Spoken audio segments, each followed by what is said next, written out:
If you're into World War II history, you're probably aware of the Molotov-Ribbentrop Pact.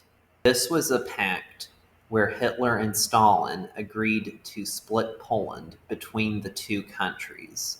This is often given as an example of German and Soviet cooperation, but we're going to be examining a claim that this wasn't actually an act of cooperation and that Stalin outplayed Hitler. And then we'll see if the historical record confirms or denies this assertion from Politsturm International. Now, this is a relatively small YouTube channel. This video only has 10,000 views, though that's about twice as much as all the videos on my channel combined. But the arguments he uses are arguments that are commonly used by tankies and other fans of Joseph Stalin and the Soviet Union. So let's take a look. More than 70 years have passed since World War II, the biggest and bloodiest conflict in the whole history of mankind. The more we move away from these events, the more persistently anti-communists try to blame the Soviet Union for starting the Second World War. I don't know of anyone who says that the Soviet Union started World War II. Blame for World War II rests on Germany and Japan. Italy tagged along for the ride. Relying on the non-aggression pact signed between Nazi Germany and the USSR, better known as the Molotov-Ribbentrop Pact, anti-communist propaganda claims that this treaty untied Hitler's hands and made an imminent world war inevitable. Politsturm's point here is that Stalin didn't actually help Hitler with the Molotov-Ribbentrop Pact. And he goes into the history, he points out some times where the Allies, the Western Allies, helped Germany or made treaties with Germany.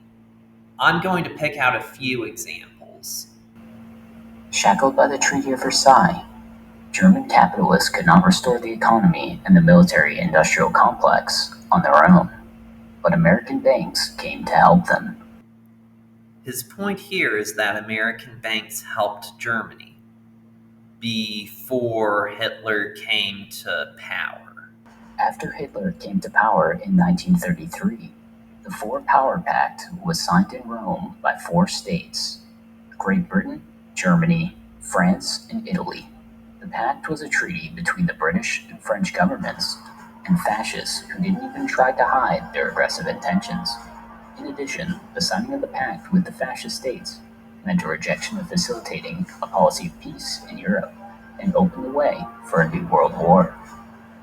The Four-Power Pact was just a treaty that said that Germany, Britain, France, and Italy would uphold peace and stability in Europe. There really wasn't a lot to it. It was pretty useless, but it didn't really help Hitler that much, if at all. In 1934, a non-aggression pact was signed between Germany and Poland. The so-called Pilsudski-Hitler Pact was a key step in the preparation of German aggression against Europe. According to this pact, Poland committed to constant cooperation with fascist Germany. Poland is bad because it signed a non-aggression pact with Germany.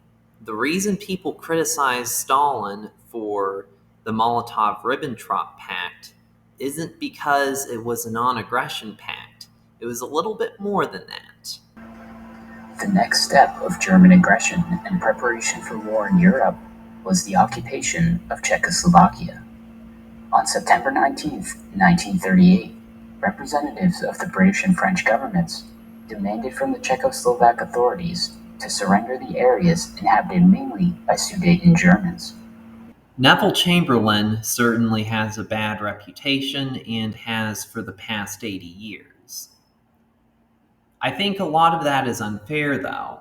Britain really wasn't in any position to defend Czechoslovakia.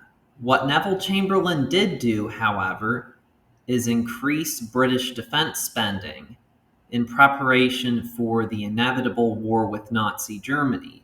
Given the growing threat of a new world war and the direct attacks against the USSR, the Soviet government started negotiations with representatives of Britain and France for the signing of a pact of mutual assistance against the fascist aggression in Europe. However, the negotiations quickly reached an impasse because of, firstly, the desire of the British and French governments to stay away from the impending world conflict, and, secondly, because of their desire to set Germany against the Soviet Union exclusively. So now Politsturm is saying something that actually sounds reasonable.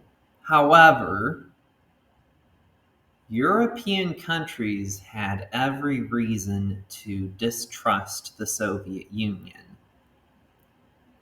The Soviet Union sought to dominate Eastern Europe, and that's something that Britain and France would not tolerate. Poland especially had every reason to distrust the Soviet Union, since Stalin himself had led troops in the Soviet invasion of Poland about 20 years earlier. On the night of August 24th, the Soviet-German Non-Aggression Pact was signed. Both sides committed themselves to refraining from aggressive actions against each other and to resolve any arising disputes peacefully. Assessing the historical significance of the Non-Aggression Pact concluded by the Soviet Union with Germany, Comrade Stalin said, "What do we gain by concluding the Non-Aggression Pact with Germany? We secured our country peace for a year and a half and the opportunity of preparing our forces to repulse fascist Germany should she risk an attack on our country despite the pact." Yes, you heard him right. It was just a non-aggression pact. Hitler and Stalin agreed not to attack each other and nothing else. Of course, that's not the problem that people have with Stalin's actions. I'm not criticizing Stalin for not immediately declaring war on Germany in 1933, because then Britain, France, America, etc. would also be guilty. The reason people sometimes portray Stalin as a temporary ally of Hitler is because he invaded Poland at the same time as Germany. As a result, all the accusations against Stalin and the USSR about the mythical alliance with Hitler to divide Europe are absurd. You can watch his whole video if you want. Link in the description. I don't know about you, but I don't think he makes a convincing case for Stalin. He just says things that are irrelevant or taken out of context to defend something that is clearly indefensible. Tankies often believe in something called fishhook theory, where centrists are far right. In order to distract from the failures of their ideology, they attack opposing ideologies as fascist or fascist adjacent. By doing this, they seek to convince normal people that only the far left stands against fascism. The irony is that in 1939, as Britain, France, and Poland were actually fighting against Germany, the Soviet Union attacked one of the Allies and divided it between itself and Germany. Of course, Stalin planned to eventually go to war with Germany. He didn't think that Berlin and Moscow would have a long-term friendship. However, he was perfectly willing to help Germany wreck Europe so he could conquer its ruins. If anyone could point me to any tankies or fellow travelers who do a better job of explaining history than this guy, that would be great. I watch content from people I disagree with ideologically all the time. But from what I've seen, this is typical for communists, at least on the internet. I'm hoping to upload another World War II video next week. See you then.